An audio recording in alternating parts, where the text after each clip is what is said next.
What's up everybody, Maran here for another weekly updates. There's lots of exciting news to go over here this week, but before I get into the news, I first want to mention I'll be doing my usual weekly live stream on Sunday night at 9 p.m. Eastern time, so join if you can. It's always a great time hanging out and talking cars with all of you, and I'm happy to be back here this Sunday for another live stream.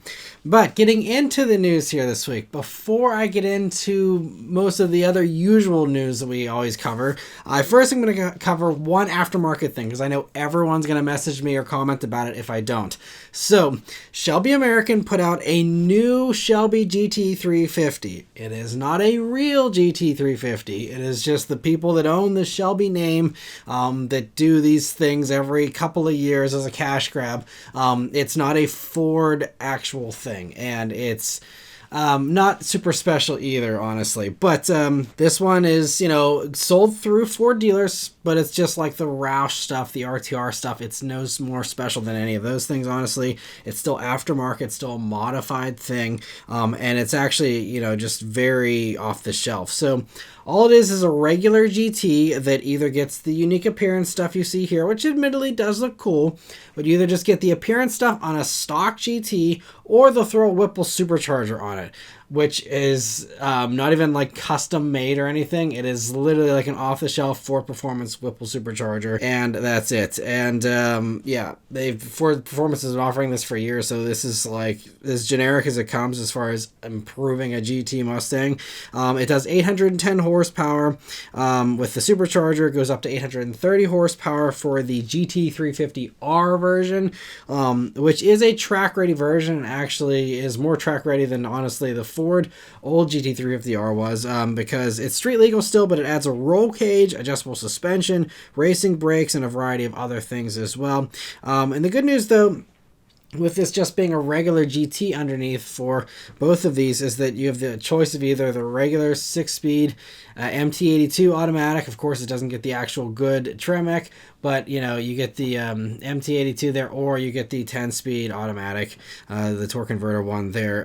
So at least I guess for the first time you can kind of, in a way, have an automatic Shelby GT350, but again, it's nothing special. And they also throw in an exhaust as well, so there you go. But only 562 of these will be made. That's paying homage to the 562 examples of the original GT350 way back in the 60s that was made. But honestly, 562 cars sounds ambitious, because the price tag for this thing is $105,000 for a Whipple supercharger kit and stripes and a body kit. I mean, the Whipple supercharger kit, by the way, costs $10,000 from Ford Performance for the whole kit. So 10 grand from Ford Performance, or you can go ahead and just drop the equivalent of 2 Mustang GTs for this body kit and wing and stripes and a little badge that makes you feel a little more special, I suppose. So yeah, I don't see the appeal for this at all. I mean, it's a fun package though. A Whipple Mustang is a very fun thing. I reviewed a couple of these back in the day, back when limited Ford Performance, they were the first ones to really offer these kind of kits, before even Ford themselves started to pick up on the idea and do that as well. But so yeah, back in 2018, I drove a Bullet that had a Mustang Bullet that had the supercharger kit from Whipple on it, same 800 horsepower. And also, those of you might remember in the good old days, they did a 800 horsepower for 40 grand Mustang, a base Mustang GT with the supercharger and nothing else. And I actually drove that car as well. I will leave a link and little end cards here at the end of this video, so you can watch those if you want to see the fun and hilarity, especially of doing that on 235 wide all-season regular Mustang GT tires. It's fun for sure. Is it $105,000 of fun? No, especially whenever, again, there's tons of these Whipple Mustangs out there for, pennies on the dollar these days. So not at all worth it, but, I guess they have some demand. They thought they could, sell this many of them. We'll see. But anyway, interesting to see that. Now, moving on to the real actual OEM car news here. Cadillac has fully revealed the 2026 LYRIQ-V this week, after teasing us with just 2 pictures back in the fall. And like we saw previously, it's a subtle change just like the other regular V-Series models, but even though the exterior changes are subtle, the mechanical changes are not. It does an impressive 615 horsepower and 650 pound-feet of torque from the two electric motors there, and that produces a 3.3 second 0 to 60 mile per hour time, making it the quickest Cadillac ever, beating the GT350 Blackwing by 0.1 second. It's powered by the same 102 kilowatt hour battery as the regular LYRIQ, and here it provides 285 miles of range, which is a little bit lower than other LYRIQs, partially due to the 275 wide Continental Contact 6 high performance summer tires. And all-season tire will also be available too if you need that. And then slowing it down will be bigger Brembo brakes up front that have 15.35-inch rotors. The vehicle also sits a little lower, and it does have a continuously damping control suspension, they say, but it doesn't have magnetic ride control, strangely enough, even though every other V, I think at least as far as the past decade or so, has had magnetic ride control. This does not, but other V components are the inclusion of a V mode in addition to the My mode. Plus, there's a Velocity Max launching mode and also a competitive mode. But strangely, it also won't have the performance traction management software that's been a hallmark in the Vs and the other performance GM vehicles in the past. But one cool touch is that there's a new signature sound that you'll be able to turn on both inside and outside the vehicle as well, they say. And I'm very excited to try that out here, hopefully sometime earlier this year. And another new feature is an augmented head-up display and unique V seats with adjustable bolstering, plus this new Magnus metal frost color. There's also a 23 speaker 8kg stereo, and Super Cruise will be standard, so very, very luxurious still, of course, as well. And it's coming pretty quickly this quarter, they say, with prices starting at $79,990, including destination. And after it debuts in North America, it will eventually also be available globally as well, starting off with Australia and New Zealand and expanding to other markets, they say, which they'll name later. But I think that's a really awesome package, and we see some non-premium stuff offering this kind of power, but to see this with this kind of handling and performance, it's going to be pretty fun. I think I'm excited to try that one out, and I think honestly 80 grand is better than I was expecting for that, so good that they didn't go crazy on the pricing in my opinion. But yeah, really awesome to see that. And just last week, I reported about how Tim Kuniskis was talking to Motor One at the Detroit Auto Show, saying how he wanted a mid-sized Ram so bad. And this week, the COO of Stellantis put out a memo that got picked up by Automotive News that Ram will be building a new mid-sized truck at the currently dead factory in Belvidere, Illinois. And Stellantis confirmed to Motor One in a response that they are indeed building a new mid-sized Ram, but they didn't say anything more than that. Now, previously, the UAW said that production will begin in 2027 for that truck. We will see if that is still the plan or not. Obviously, it can't come soon enough. And yeah, but it's so funny. Literally last week, Tim's talking about it, and this week they're like, yeah, we're doing that. I don't know if that was in response to his comments or what, but great to see that a mid-size Ram is finally confirmed and is actually coming here in just a couple of years, and so that's great. And some other Ram news here. Mopar Insiders got a leaked company memo from reliable sources that claims that the long-range version of the all-electric Ram 1500 Rev has been put on hold indefinitely, with Ram telling suppliers to quit working on that larger battery version that was supposed to do 500 miles of range. But unlike what all the other clickbait news sources and YouTube videos are suggesting, the Ram Rev is not dead altogether. Just the long-range battery version. They were going to have this big double-stack battery to do in a massive amount of range and beat everyone else. And that's what they were working on. It's basically their equivalent of the double-stack battery that GM has for the Hummer and for the Silverado EV. That is the component that they're not working on anymore. There will still be a Ram Rev that they claim will have about 350 miles of range. That is still happening. So I know everyone wanted to jump on the bandwagon and say, aha, they're canceling an electric vehicle, because that's very in vogue to publish these days, but that's not the case. They're still doing an electric one. It's coming in 2026. They did push it back because they wanted to prioritize Ram Charger. That came out, several weeks ago, but it is still happening, so at least for now. Maybe they will cancel it eventually, I don't know, but for now, that is still, in the cards, and I think it makes sense to still have and electric one. You just don't need the 500-mile range one. I think this makes a ton of sense considering Ramcharger, which I'm expecting to already be a pretty big hit. But, with Ramcharger, that's going to be the one for anyone who's worried about range and has that range anxiety, because that's going to be a killer with the range. Because that one, combines the Pentastar V6 with a pretty nice size battery pack as well, and that can do a whopping 690 miles of range. Yes, that is partially gas-powered range, but for anyone who wants the electrified experience, I think they said it's about 130 miles of electric range in that Ramcharger on its own. But then, for the times when you need to drive cross country or you need to, tow, some gigantic thing, long distances, that's going to be the Ramcharger. And even a 500-mile battery Ram would still fall short of that. So it makes sense that, why shoot for high range in the electric one when, one, most people will never actually use it or need it, and two, you have that niche already covered with Ramcharger. So honestly, I remember a long time ago they announced the two different size battery packs, but with Ramcharger it really makes no sense, at least not for now. And I think it makes sense too for them to cancel the long range rev for the time being too, because by 2026 I think the battery landscape will be a lot different. I think that they're saying how battery costs will be coming down, and also the chemistries will continue to improve over the next few years here, and so they might be able to squeeze the same amount of space that they're using currently for the regular rev. They might be able to squeeze more range out of that and make this whole extra more complicated battery pack not even necessary in a couple of years anyway. So I think it makes 100% sense, and no mystery there in my opinion. But I think, I'm happy to see that Ram is playing this correctly. It sounds like they're on the right track. Ramcharger, I think, again, it's going to be huge.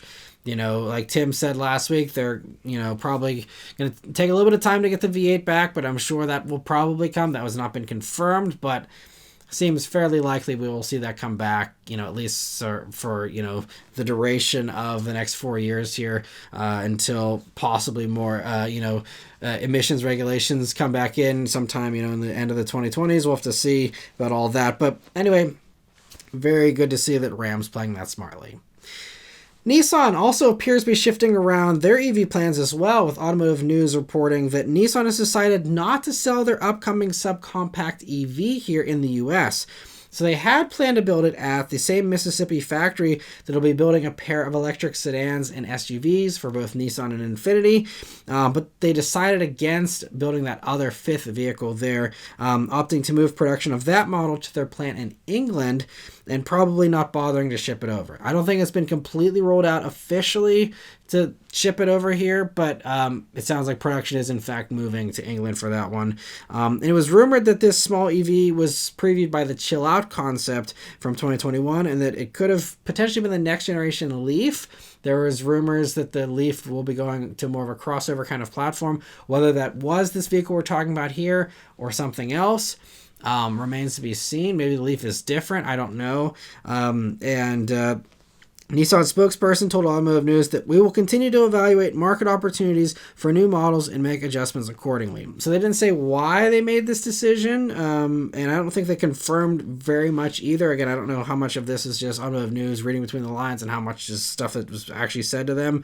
But I think my guess as far as why this change happened, if it did in fact happen, and if we are in fact not getting this vehicle in the States, especially, at least as far as building it, there's no incentive to build EVs here anymore if there's going to be no tax credit, unless there's tariffs. But you could also build in countries that aren't getting tariffed or are getting tariffed less, if labor costs are lower than they are elsewhere, or here in the States. So, that's my guess, and I don't think the UK is currently on the list of countries to get tariffs potentially here this year. That could obviously change, but, I think, again, if there's no incentive with credits, if they decide one day, yeah, sure, let's offer this thing in America, ship it from England, not a big deal.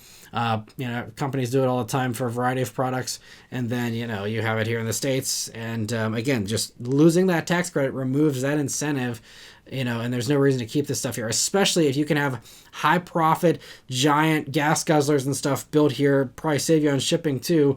Build those here, kick out the EVs, have them, be built elsewhere and, churn out all the gas guzzlers you can for the next 4 years. I'm guessing there's probably maybe a little bit of that playing into this as well. I don't know. And also, it sounds like they're at least still building the 2 sedans and the 2 SUVs in Mississippi that are electric. But I think those are, again, going to be higher priced vehicles where you're not relying on the tax credit. I think with the subcompact as well, they're trying to get down to a low price point, obviously. And that tax credit, $7,500, is huge in slashing the price and getting down to an aggressive price point. But, if you're talking about some reborn Nissan Maxima and some Infinities and stuff, obviously, people are not going to be worried about the tax credit at that kind of a price level as much. So you can shoulder that loss and still just, stick to your original plan, leave them in the States here, at least as long as, it makes sense to. Maybe they'll ship that overseas at some point as well. But, I think that is my guess as far as what's going on here. I could be completely wrong, and let me know, your thoughts on that in the comments below. But we'll have to see how Nissan ends up playing that. But it's a shame because, the EVs we need the most are the affordable ones. We don't need more $50,000 and $60,000 EVs. There's a variety of them out there already. There's already just, a bunch of them. So, I would have really liked to see that one. It's a shame, we've potentially lost it here. We'll see if they change their mind, but I don't blame them if they can't get the price point down to compete with, this new Chevy Bolt that's going to be coming that'll be cheap, with the new, Equinox EV that's already here for $35,000. All those types of things. It's going to be tough to compete, for Nissan. So maybe that's why they just didn't want to bother. I don't know. But anyway, interesting to see that and hear that. And for those worried about Honda slapping a Type R badge onto an EV, which I wouldn't blame you for worrying about, considering, we have Type S already on an EV, and, they just resurrected the RSX name for an electric crossover. Anything's possible. So honestly, this is good to hear. That it doesn't sound like they're going to just slap a Type R badge on some faster Honda and call it a day. Because speaking with Auto Express back at CES 2 weeks ago, Honda's head of BEV development center, the development center for the battery electrics there, told them a battery and a motor have different characteristics, so we can't come up with something exactly the same as before.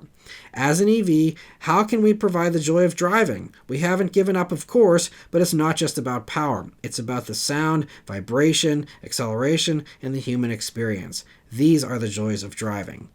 So it sounds like they will only do it if they can make it, joyful and their definition of that. And so, it's good to hear they won't, do a Type R unless it is, properly exciting.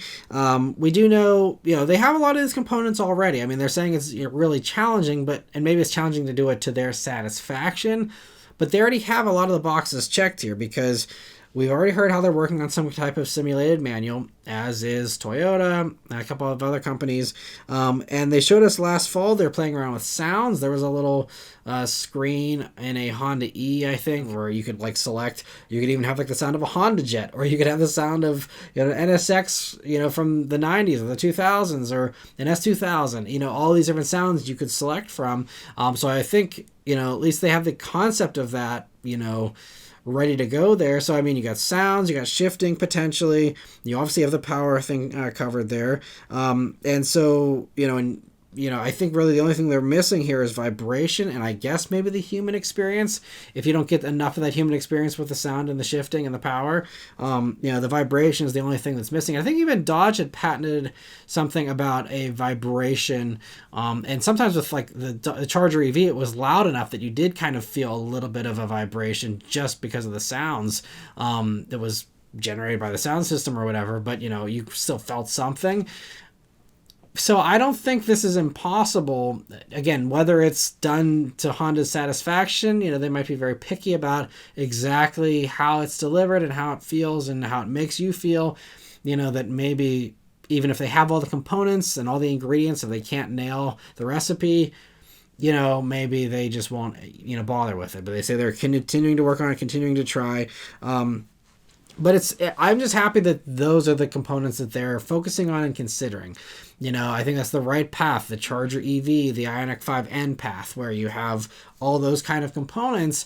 That's what makes an EV have character, or more character, I guess I should say, but, really makes it feel bursting with character and a new kind of character.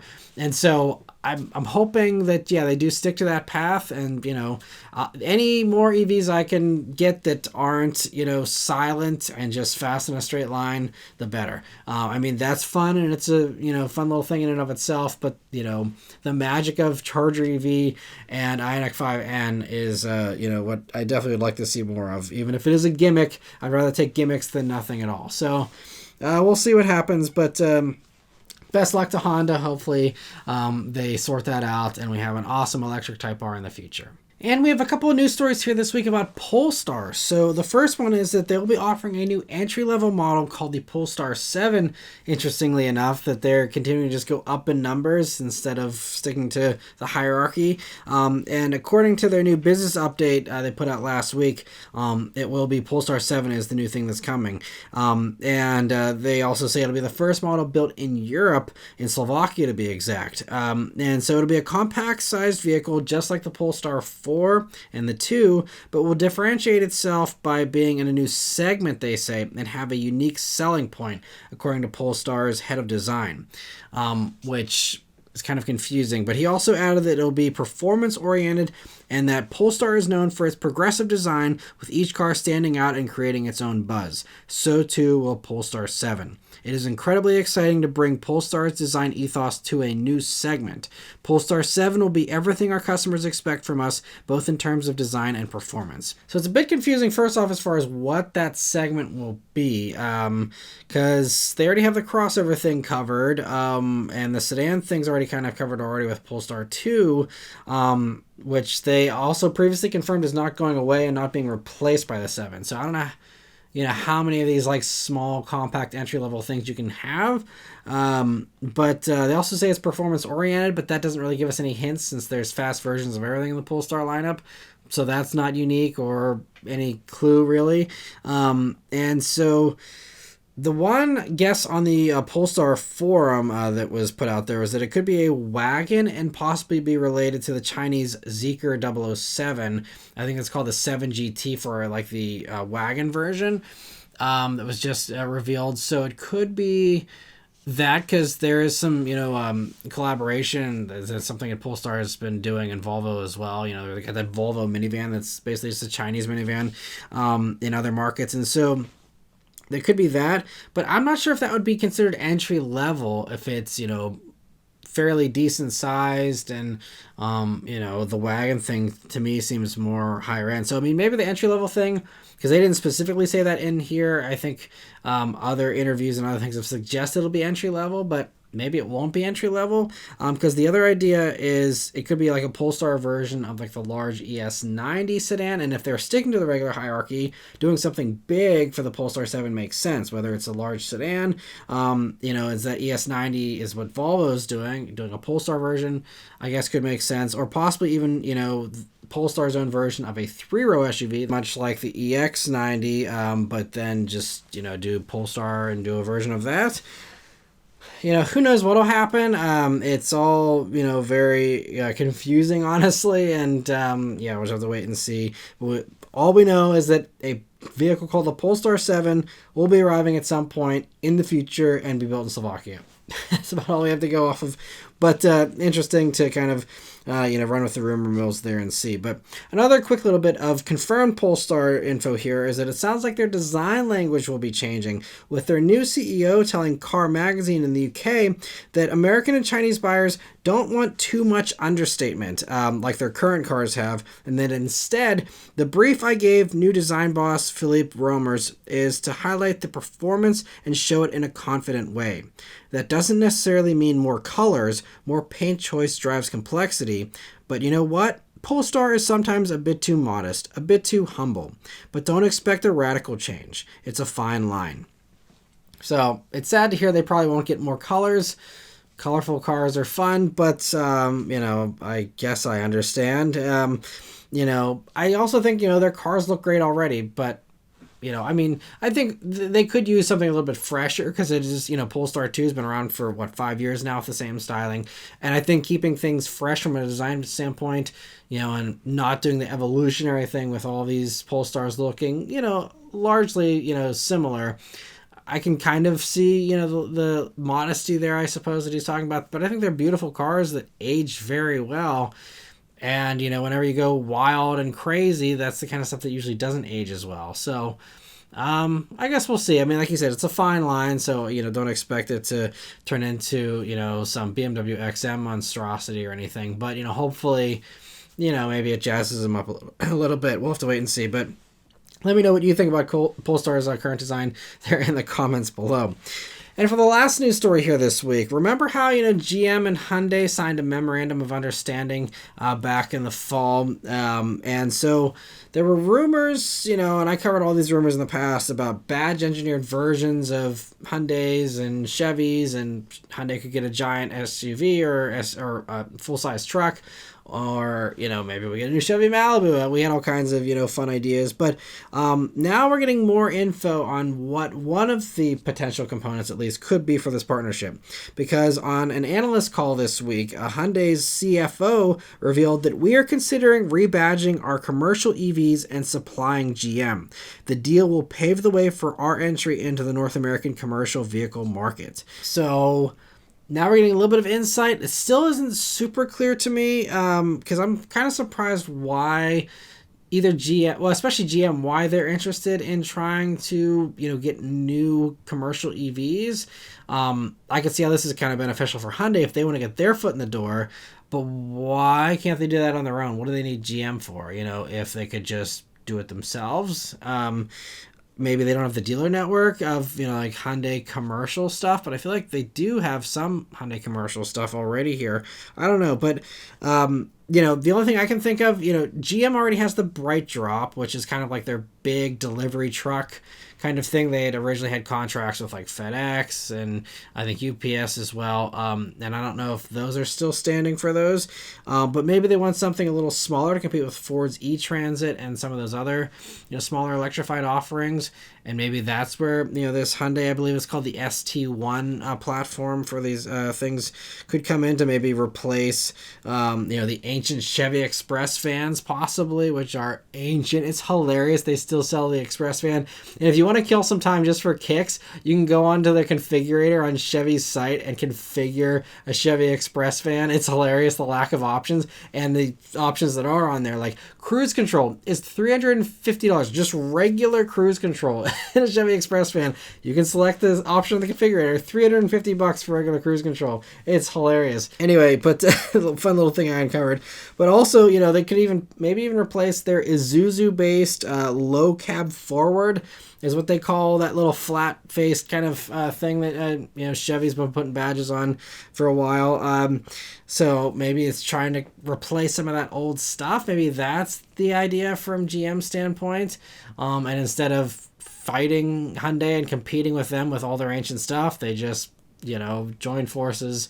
And since Ford seems to be kind of dominating that, as is Rivian with the Amazon trucks and stuff. So maybe they figure they can partner up and, conquer that better. So we'll have to see. Reuters is reporting that we'll supposedly learn more about this partnership in March. So we'll have to wait and see about that. But very interesting to hear that as well. And lastly, I want to thank all of you that are members of the Maran Motoring Club. So we didn't have any new members join this past week, and we didn't have anyone gifted a membership either since we didn't have a live stream here in this past week. But I just want to thank all of you once again for just supporting the channel. I really appreciate your support. If you'd also like to support the channel and get that party answering in the live stream and all the other perks that come with being a member, there's always join buttons here on the video page, on the channel page, and a link in the description. But anyway, thank you all very much for watching. Be sure to continue watching here if you want with the videos of the supercharged Mustangs to see some laughs and some fun. But anyway, thank you all very much for watching. Please leave a like and subscribe to keep these videos coming, and I'll see you guys in the next one. Take care.